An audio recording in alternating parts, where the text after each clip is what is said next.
मैदे के ऊपर बात करेंगे कि मैदा जो है हमारा वो जब ख़राब होता है उसकी वजह से हम बहुत एक जो तेज़ाबियत भी हमें फ़ील हो रही होती है, मैदे की वजह से हम कुछ खा नहीं पाते, डाइजेस्टिव सिस्टम हमारा सारा ख़राब हो जाता है, एक मैदे में जलन, ठीक है, ये सारा कुछ किस तरीके से हम ठीक कर सकते हैं क्योंकि मैदे के पेशेंट्स को तो बहुत सारी चीज़ें मना भी हो जाती हैं। उसकी डाइट के ऊपर भी बात करेंगे। कुछ लोग तो कहते हैं गोश्त भी नहीं खाना, ठीक है, मसाले स्पाइसेस तो बिल्कुल भी नहीं यूज़ करने, तो वो किस तरीके की ग़िज़ाओं को इस्तेमाल करेंगे, हर चीज़ आज हर पहलू हम डिस्कस करेंगे आप, ठीक है। तो सबसे पहले बताइए कि मैदे की ख़राबी होती क्यों है? अच्छा, मैदे की ख़राबी की सबसे बड़ी वजह ये होती है हमारा जो जिस्म है उसमें उसको 20% एसिडिक रहना चाहिए, 20% जो है वो एसिडिक रहना चाहिए, 80% अल्कलाइन रहना चाहिए।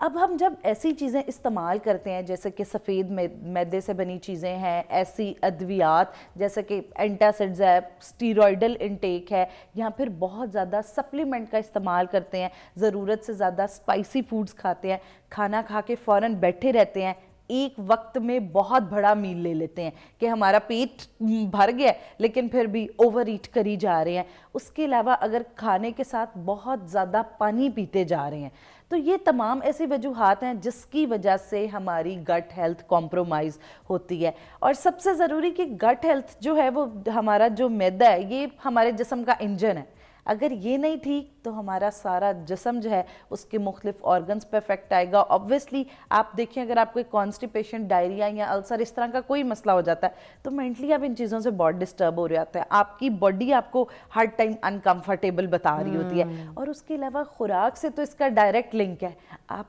ओवर स्पाइसी खाएं, आप जो है वो ज़्यादा सफ़ेद मैदे वाली चीज़ें खाएं, आप एक दिन एक्सट्रीम ओवर ईट करें, रात को आपकी गट आपको उठाएगी और आपको पता चलेगा कि इतनी दर्द होने लग जाती है, कई लोगों को हार्ट बर्न होने लग जाती है। तो इसका डायरेक्ट लिंक हमारी न्यूट्रिशन के साथ है।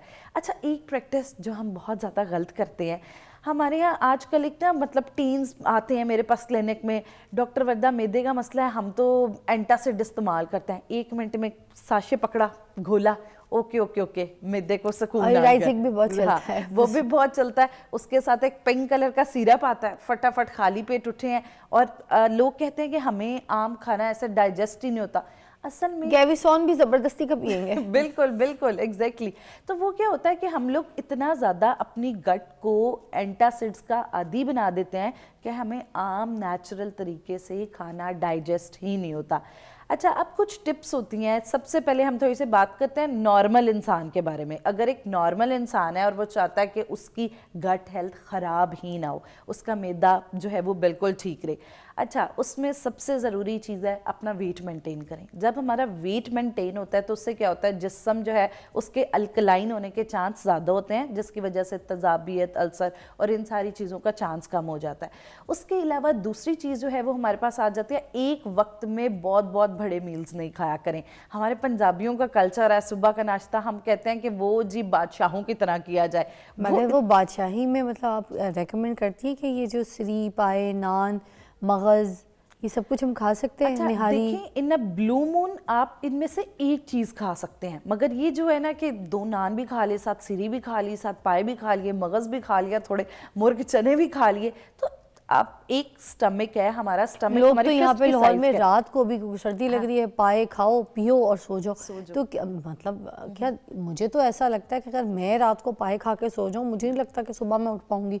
हो सकता है मेरा कोलेस्ट्रॉल लेवल बढ़ जाए, पाए में आपको पता है सारी चीजें तो होती हैं। कोलेस्ट्रॉल आपका अफेक्ट होता है, गट हमारी अफेक्ट होती है, और उसके साथ साथ जो सबसे बड़ा मसला आता है जब हम प्रोलॉन्ग इन चीज़ों का इस्तेमाल करते हैं, जो गट की बीमारियां हैं वो बहुत जल्दी आपको दिल की बीमारियों तक भी ले जाती हैं, क्योंकि हम जरूरत से ज्यादा तेल इस्तेमाल हम तो रात को ऐसे तेल घी वाले बाजार में जाके तो होटलों में बैठ के बैठकों में खाने खाते हैं और उसके बाद फिर हम सो भी जाते हैं सुकून की नींद। बिल्कुल ऐसा ही है मोस्टली कल्चर, ये उठ भी जाते हैं सुबह। असल में ना आदत बना लेते हैं। आपकी मैं कहती हूँ गुड हैबिट्स हैं, बैड हैबिट्स बनती जाती हैं, लेकिन एट सर्टेन टाइम वो एक अलार्म देती हैं। जैसे मैदे में आपको ज़रूरत से ज़्यादा, आप देख रहे हैं हर तीसरे दिन आपको दर्द निकल रही है, तो इट्स नॉट सोल्यूशन कि आप कोई साशे घोल के पी रहे हैं तो उससे आपका मैदा ठीक हो गया। तो इसलिए इम्पोर्टेंट ये है कि अपनी डाइट को बेहतर किया जाए। फजूल के ना खाना अभी खाया भी नहीं, खाने को देखेंगे तो इतना लंबा डकार।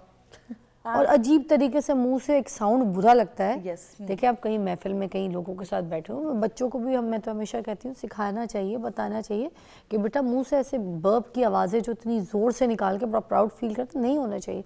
अब बच्चे करते हैं क्योंकि बड़ों को देखते हैं तो बच्चे भी शुरू हो जाते हैं करना, but that is not nice. It's तो एक बैड हैबिट है। और दूसरा ये कि कुछ अंदर कहानी ख़राब चल रही है, आपके हो या बच्चों के हो, तो ये इसके बारे में भी ज़रा एलैबोरेट कीजिएगा कि ये जो मुंह से इतनी ऊंची डकारें पास हो रही होती हैं, व्हाई इज़ दैट? अच्छा, जो मुंह से बहुत ज़्यादा डकारें पास हो रही हैं या फिर आपको ज़रूरत से ज़्यादा फाटिंग होती है, इसकी वजह ये होती है कि हमारी जो बॉडी है वो ज़रूरत से ज़्यादा एसिडिक हो गई है। बॉडी को अल्कलाइन होना था, ज़रूरत से ज़्यादा एसिडिक हो गया और जो गैस है वो ऑब्वियसली एक्यूमुलेट हो गया आपकी बॉडी के अंदर। अच्छा, ये वजह तब होती है जब हम बहुत ज़्यादा बेकिंग आइटम्स खाते हैं। बहुत ज़्यादा अगर हम बेकरी गुड्स खाएं या सफ़ेद मैदे वाली चीज़ें खाएं, उसकी वजह से क्या होता है कि मोस्टली हमारी जो गट है वो इस तरह की साउंड्स क्रिएट करती है। अच्छा, अब वैसे तो आपने बहुत अच्छी, बिल्कुल पहले ही आपने बता दिया कि अगर आपको ये प्रॉब्लम है अव्वल इसे कंट्रोल किया जाए, बाकी obviously in environment it's a very bad thing.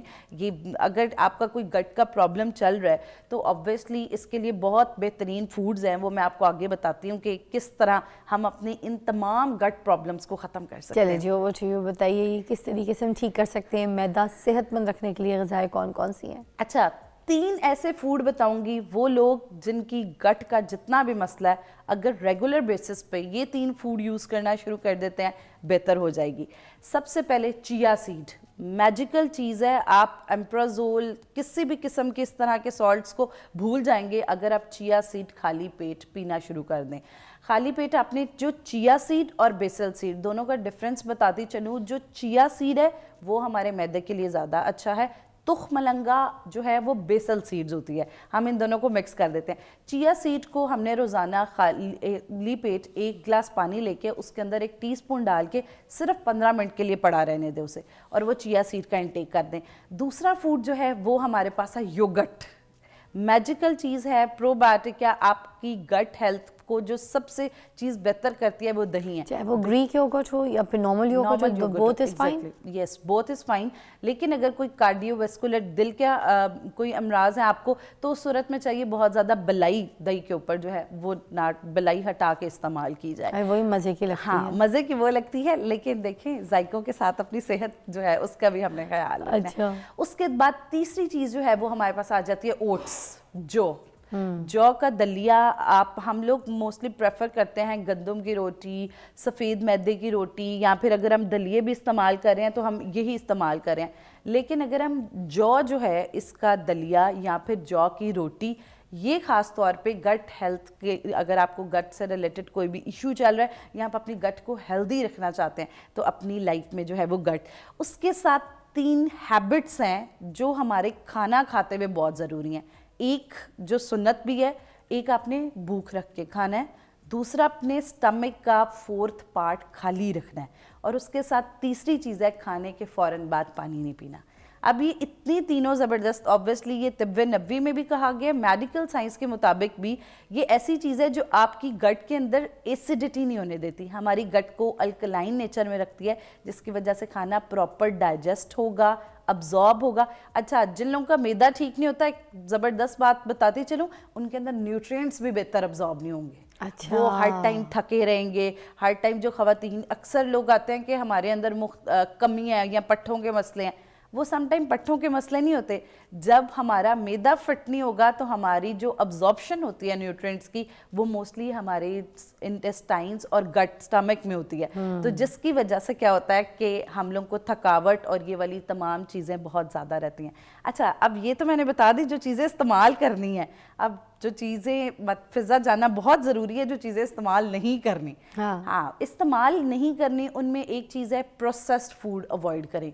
Processed food क्यों अवॉइड करना है? एक तो उनके अंदर स्टार्च बहुत ज़्यादा होती है, स्टार्च के साथ साथ जो अंदर यीस्ट ऐड की होती है बेकिंग गुड्स में, चाहे वो सफ़ेद आटे से बना केक है, चाहे सफ़ेद आटे से बनी ब्रेड है, चाहे आपकी तंदूर से लाई हुई सफ़ेद आटे की रोटी है, तीनों बराबर हमारे मैदे को अफेक्ट करती हैं।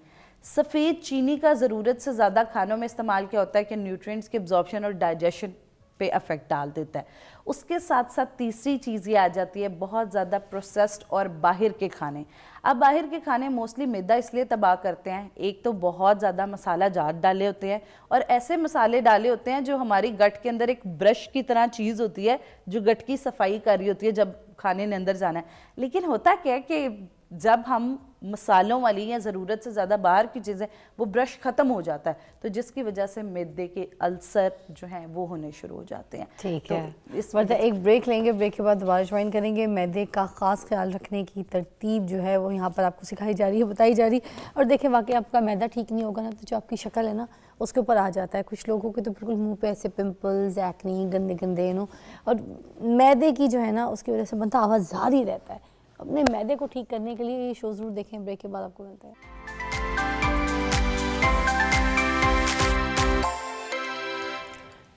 Welcome back, you watching morning with Fiza. Varda Sikandar हमारे साथ मौजूद है, डाइटिशियन है, और आज हमें बता रही है कि मैदे का ख्याल हमने किस तरीके से रखना है।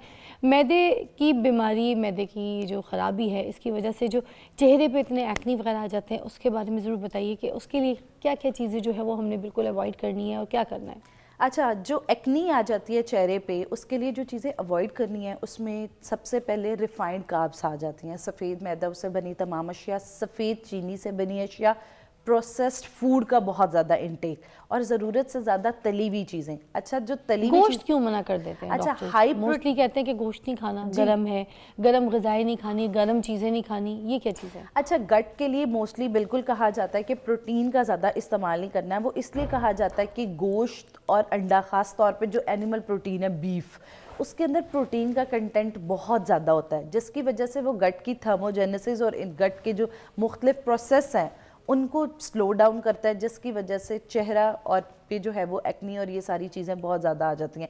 तो इसलिए कहा जाता है कि प्रोटीन का इस्तेमाल नॉर्मल अमाउंट में किया जाए और प्लांट बेस्ड प्रोटीन जैसे कि दालें हैं, सब्जियां, इन सोर्सेज से प्रोटीन लिया जाए। और अगर आपने गोश्त या अंडे से प्रोटीन लेना है तो उसकी क्वांटिटी का ख़ास ख्याल रखा जाए। अच्छा, और ये जो मैदे की तेज़ाबियत बढ़ाने वाली ग़िज़ाएं होती हैं वो कौन कौन सी होती हैं? मैदे की जो तेज़ाबियत बढ़ाती हैं उसमें तली हुई तमाम चीज़ें आ जाती हैं, उसके साथ ज़रूरत से ज़्यादा मसाला जात वाली चीज़ें, कार्बोनेटेड ड्रिंक्स का इस्तेमाल, एनर्जी ड्रिंक्स का इस्तेमाल, खाने के फ़ौरन बाद स्मोकिंग करना, ये तमाम चीज़ें ऐसी हैं जो तेज़ाबियत मैदे में बहुत ज़्यादा बढ़ा देती हैं। और ये कैफ़ीन वगैरह जो है ये इस्तेमाल अगर लोग ज़्यादा करते हैं तो उनको भी प्रॉब्लम इश्यूज़ होते हैं? बिल्कुल, ख़ास तौर पे एक टिप, जो लोग चाहते हैं कि उनकी गट ना ख़राब हो और उसके साथ गट भी ना ख़राब हो, और अगर ख़राब है तो ये प्रैक्टिस बिल्कुल नहीं करनी। तो उसमें ये है कि आपने खाली पेट कैफीन का इस्तेमाल बिल्कुल नहीं करना। तो लोग तो पूरी दुनिया वेट लॉस करने के लिए तो वो कॉफ़ी, तो वो आपकी गट हेल्थ तबाह करेगी। एप्पल साइडर विनेगर जो लोग वजन कम करने के लिए खाली पेट पी रहे हैं, लीमू जो है वो खाली, तो वो गट। अच्छा, एप्पल साइडर विनेगर के बारे में मैं ज़रूर बात करूंगी कि कोई भी खाना खा रहे हैं आप, खाना खाने से पहले नीम गर्म पानी में इस्तेमाल करना तो कर लें, ये क्योंकि मैंने किया हुआ है, इसका मुझे तजुर्बा है। मगर ये जो नहार मुँह लोग कहते हैं ना कि हम नहार मुँह सुबह सुबह एप्पल साइडर विनेगर पी रहे हैं, ये चीज़ें सही नहीं है। और यही आपने जो कॉफ़ी की भी बात की, मैं घर से अच्छा खासा टिका के नाश्ता करके आती हूँ और मेरे नाश्ते भी दो होते हैं, 2 पोर्शन में। एक पहले मैं थोड़ा लाइट वाला करती हूँ, हल्का फुल्का, उसके बाद मैं सही टिका के जो मुझे खाना होता है फराल के साथ पराठा भी नोश कर लेती हूँ, मगर सही आटे का। ये मैदे शैदे मैं नहीं खाती।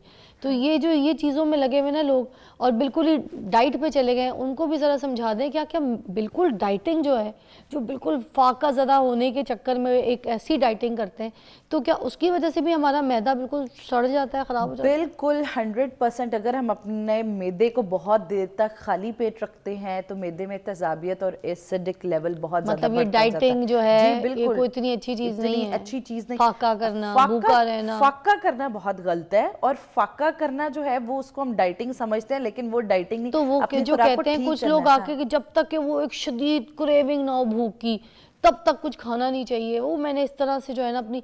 अच्छा, एक और डाइट के बारे में लोग बड़ी बात कर रहे थे, तो मैंने कहा देखें दुनिया लग जाती है किसी के कहने पे। कोई कह देना कि यार मैंने तो ये रोड क्रॉस किया था, उसके बाद में अरबपति बन गया, पूरी दुनिया उसी रोड के आगे खड़ी हो जाएगी, सिग्नल के पास क्रॉस करती रहेगी रोड।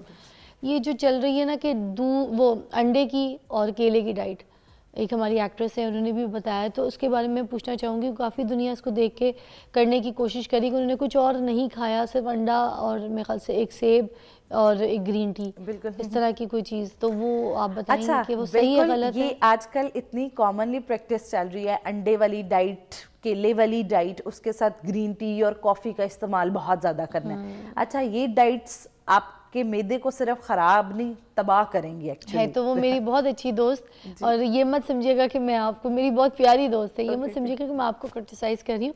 मेरा शो का पैटर्न यही है, मैं सिर्फ वही चीज़ बता सकती हूँ जो बेहतर है। तो इसलिए हम उस डाइट को डिस्कस करें, क्योंकि आपकी डाइट बहुत आजकल वायरल है, उसमें अच्छाई बुराई क्या है, एज डाइटिशियन वो ये बता रही हैं। कल को अगर आप भी दोबारा करें तो आई होप आपको शायद मदद मिल जाए। अच्छा, तो मैं नाम नहीं ले रही, मगर जी, मैंने जी, बात बिल्कुल समझाई है, बिल्कुल। सॉरी। अच्छा, ये चीज़ है कि अगर आपने डाइट करनी है तो एक पोर्शन साइज कंट्रोल करें, या इंटरमिटेंट फास्टिंग एक सेफ ऑप्शन है। ठीक है। मगर ये चीज़ देखिए, हमारे सर के बाल से लेके पाँव के नाखून तक हर बॉडी ऑर्गन को मुख्तलिफ न्यूट्रिएंट चाहिए। अब अंडा है, उसमें प्रोटीन ज़्यादा है, ओमेगा 3 ओमेगा 6 मौजूद है। इसी तरह केले में सिर्फ मिनरल्स हैं, तो हमारी बॉडी को तो कार्ब्स भी चाहिए, फैट्स भी चाहिए, तमाम न्यूट्रिएंट्स चाहिए। तो वो तो ये कही थी कि उन्हें 5 दिन या मेरे ख्याल से 7 दिन की डाइट की थी। वो कही थी कोई नहीं कर सकता, मगर मैंने कर ली है, बड़ी मुश्किल होती है, कोई इसको कर ही नहीं सकता होता। तो ये मुझे इसके बारे में ज़रूर एलैबोरेट करें। तो अगर ये 5 से 7 दिन तक सिर्फ हम सेब और अंडे पे रहें, तो या ग्रीन टी उसके साथ और पानी का इंटेक लें, तो क्या हमें मतलब बॉडी हमारी जो बाकी ऑर्गन्स हैं। अच्छा, प्रॉब्लम सुन लें, वजन भी कम होगा, उसके साथ मसला जो सबसे बड़ा ये आएगा, वो जो तेजी में वजन कम होता है ना, वो हमारी स्किन को लटका के जाता है। स्किन भी लटकेगी और उसके बाद वजन वापस वही का वही आ जाएगा 2 से 3 हफ्ते के बाद, जब हम अपनी नॉर्मल डाइट पे आएंगे। तो इस वजह से ये बेहद ख़तरनाक डाइट्स हैं, ख़ास तौर पे ये जो एक फूड ग्रुप पे रिलाय करने वाली डाइट्स हैं। और उनके साथ हम क्या करें, क्योंकि डाइटिंग में भी आप कह रही हैं हमें कार्ब्स भी चाहिए। बिल्कुल, देखिए आप, हमारी ब्रेन को ग्लूकोज रिक्वायर्ड है, उसके बगैर हमारी बॉडी नहीं चल सकती। हाँ, हम मेमोरी लॉस कर सकते हैं, बिल्कुल, हेयर लॉस हो सकता है, स्किन ड्राई हो सकती है, भले हम भले पानी ज़्यादा पिएं, मगर उसके बावजूद क्योंकि बाकी न्यूट्रिएंट्स हमें नहीं मिल रहे, सिर्फ पानी से हमें सारा कुछ नहीं मिलेगा। यू मीन टू से, राइट? एग्जैक्टली। और सबसे ज़्यादा फिजा आपका मैदा तबाह होगा। देखिए, आपके मैदे को हर चीज़ डाइजेस्ट अब्जॉर्ब करने की आदत है। मैंने जैसे पहले भी जिक्र किया कि अगर मैदे में सही राइट फूड्स ना जाएं तो समझे हमारे न्यूट्रिएंट्स अब्जॉर्ब नहीं होने। जी, आपकी बात बिल्कुल सही है। जैसे मैं एक बच्चों के लिए भी बात करती हूँ, आपको भी शामिल करूंगी कि बच्चों की ज़िंदगी से कार्ब्स को हटाया ना करें। भले वो ओबेसिटी का शिकार हैं, एकदम से उनकी ज़िंदगी से कार्ब्स हटाएंगे तो उनकी ग्रोथ रुक जाएगी। आप क्या कहेंगी इस बारे में? एग्जैक्टली। और हमारे जिस्म को सबसे ज़्यादा अमाउंट कार्ब्स की चाहिए होती है। जैसे अगर ओवरऑल कहा जाता है ना, तो 60% कार्ब्स चाहिए। तो इसलिए कार्ब्स को बिल्कुल निकाल देना, और ख़ासतौर बच्चों के लिए ये बेहद ख़तरनाक चीज़ है। आपके बच्चे की कॉग्निशन अफेक्ट हो जाएगी, बच्चे को चीज़ें समझ आना, ये वाली सारी चीज़ें, different psychological problems, mental health खास तौर पे अफेक्ट होगी। तो कार्ब्स निकालना इज़ नॉट अ सोल्यूशन। गलत कार्ब्स को निकालना ज़रूरी है। जो हम सफ़ेद मैदे वाली चीज़ें, प्रोसेस्ड आटों वाली चीज़ें, ये वाली जो कार्ब्स है ना, ये पास्ताज जो हम बहुत ज़्यादा सफ़ेद, ये कार्ब्स हमारे लिए ख़तरनाक है। जो कॉम्प्लेक्स कार्ब्स हैं, आपकी बात बिल्कुल सही है। जैसे हम रमज़ान शरीफ में भी रोज़े रखते हैं, और जब इफ्तार करते हैं तो इफ्तार के टाइम पे हमारे पास एक फुल न्यूट्रिएंट जिसमें खजूर होता है, ठीक है, दूध के बने कुछ ऐसे मशरूबात होते हैं, ठीक है, पानी होती है, ऐसी चीज़ें हम सारा, ठंडी दही, सहरी के टाइम पे भी खा रहे होते हैं, रोज़ा बंद करने के वक्त, ठीक है। तो हम सारी चीज़ें, अंडे का इस्तेमाल, हर चीज़ कर रहे होते हैं। हम ये नहीं है कि सिर्फ 2 चीज़ों के ऊपर जो है ना रोज़ा रखें और रोज़ा खोल लें।